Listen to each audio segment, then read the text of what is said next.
When you're stuck in your HVAC business and you're making the same amount of money year after year and you're hitting that ceiling and you just can't seem to break past it, whether it's breaking past the $1 million barrier or the $2 million barrier, I know how it is. I know how difficult it is because for many years when I owned a smaller company, I just couldn't get past half a mil. And then once I hit a mill, then I hit that other glass barrier. And I'm going to show you exactly how to break that barrier. It's not what you think it is. It's not by working harder. It's not by just marketing better, right? It's a piece of it, but that's not really what it is. What it is having the proper playbook. And I'm going to show you, right? Because we all have to have some sort of goal because we're going to try our best. We're going to work hard, but it's different when we can look at the score and we can say, I'm only down by 5. I can score 5 points, right? If I'm down by 10, then I know, man, all I need to do is hit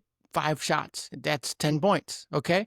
But we lack this in our business. We just know I'm not doing good, or I want to hit 1 million, or I want to hit 2 million. We don't have that score right in front of us, and we need to have that playbook right in front of us. I'm going to show you an example of a playbook, something that I use in my company every single day. It's on my desk. I open it up and I can see exactly what I need to hit this day, right? And I do it multi-year.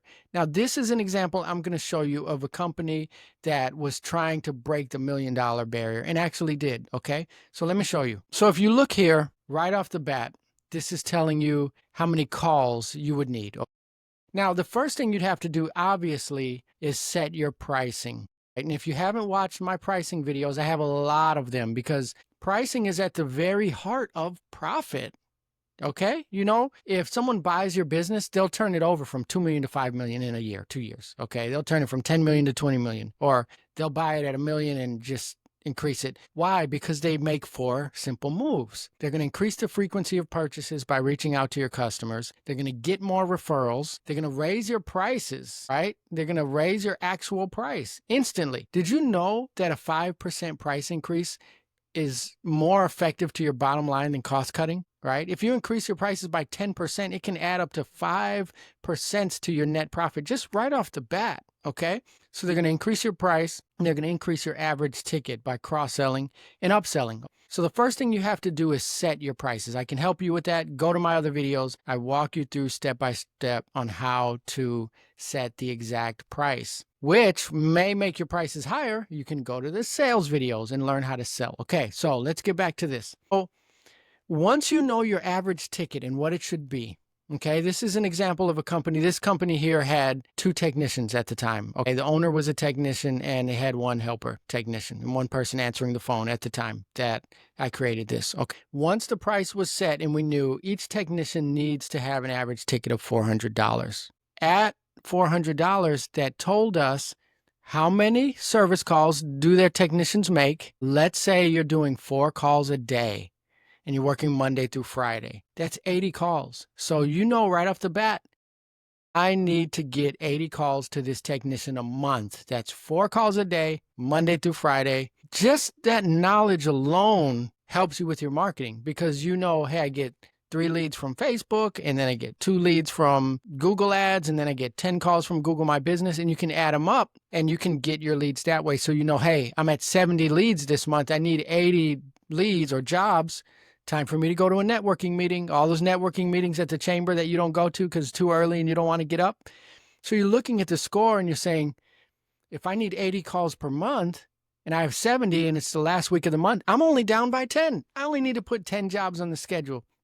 So it takes it away from this void of unknowing and just saying, I need more leads, I need more jobs, to knowing exactly how many you need, because you're going to take your average ticket and how many jobs you get, and that's going to calculate to a number. Now, you see this on here. This is showing a January 39 demand calls to get this company to $1 million. This was this example, to get this company to $1 million, which they did by using this playbook.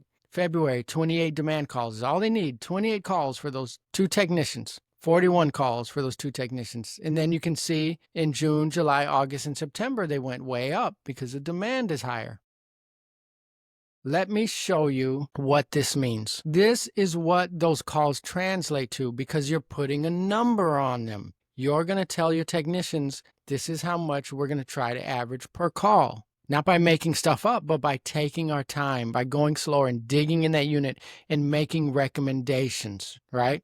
That's going to bring in January X amount of dollars. Your company is different than this, okay? You're in a different market. You have a different number of employees. You may be one-man show. You may have 20 employees. I've used this for companies all the way from $500,000 to 12 million a year, right? And this works for, it doesn't matter, it scales. Okay, you see this example, so it shows you the score. For January, this company, based on those amount of calls, will bring them in $19,000 in service alone, right? We're not even talking about the installs yet, because the service will turn over to installs, okay? You'll know in your company how many service calls should turn over to a lead. Is it for every 10 service calls you get 3 changeouts? Is it for every 10 service calls you get 5 changeouts? Is it for every 10 service calls you get 1 changeout, okay? All of that is probably too much for this individual video, but you can see the goals here, okay? Are you understanding? Are you getting what I'm saying? Here's the example of the install side, okay? Those service calls are going to turn into some installs, and you can see how many installs you need to get. You can see January, based off the conversion rate of the 80 calls per technician. If we assume 20% of those are going to turn into new units, of course, that's going to depend on how good your sales process is. This gives you the roadmap. Okay, now don't get caught up on these numbers. Don't go comment and say, well, I'm making 300 a month. Okay, this is just an example, all right? But the point is that you have to have that roadmap. How does the roadmap work? This is how it works. The first thing you do is you set up your prices, okay? The second thing you're going to do is you're going to try to understand your overhead. I have several videos on how to find out what your overhead is, all right? Then you're going to find out how many technicians you have. Is it just you as the owner? Are you the only technician in the company?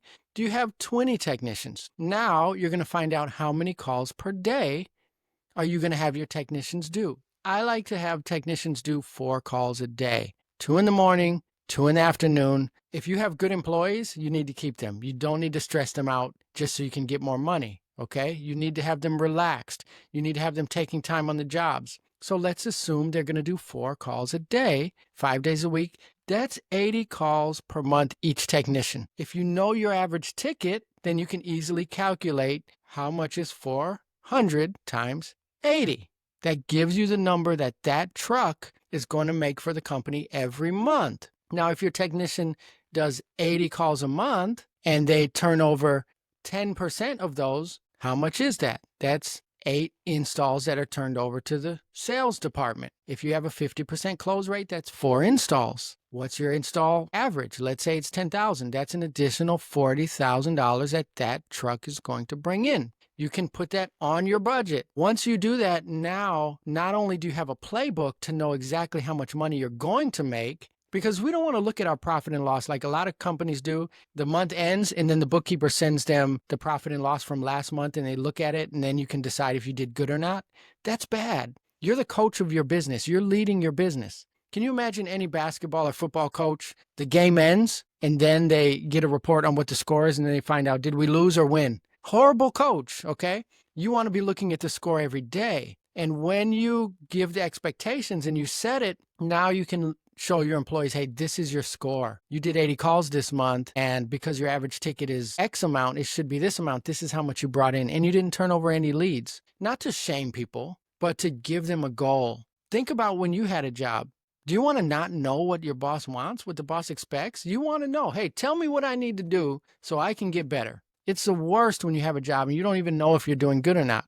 This gives you not only the ability to forecast your numbers, but it gives you the ability to give your employees the vision so that they can be motivated and that they can move up the ranks because they know exactly what the company needs and they can do it. And if they can't do it, then you can train them. But at least now you know who are the high performers, who are the low performers, because you have a playbook, okay?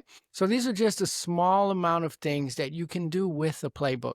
If you have questions about this, feel free to reach out to me in the comments. Maybe I'll make another video. Every time I make these videos, I usually think, oh man, I should have added this. So if you have a question, put it in the comments. I'll make a video about it. If you want me to do this for you, I'm open to that, okay? You can do this yourself. It takes a long time. I do this every single year for my company. You can do it. But if you want to speed through it and you just want it done, you can reach out to me. In the description, there's a link to meet with me. I'll meet with you for 15 minutes. We'll chat it up. We'll see, what I can do for you, or I can answer your questions in 15 minutes. If you want to just get right to it and have me make it, some people say that. Some people comment and say, Mike, do this for me. If you go to the description, there's a page there that you can just buy this service. I can make it for you. So either way, it's in the description. I always appreciate everyone that reaches out to me. They watch these videos and they have questions. Hit me up on Facebook Messenger. Reach me in the comments. I'm here to help you. I hope this video taught you a little something on teaching you how to create a roadmap for your business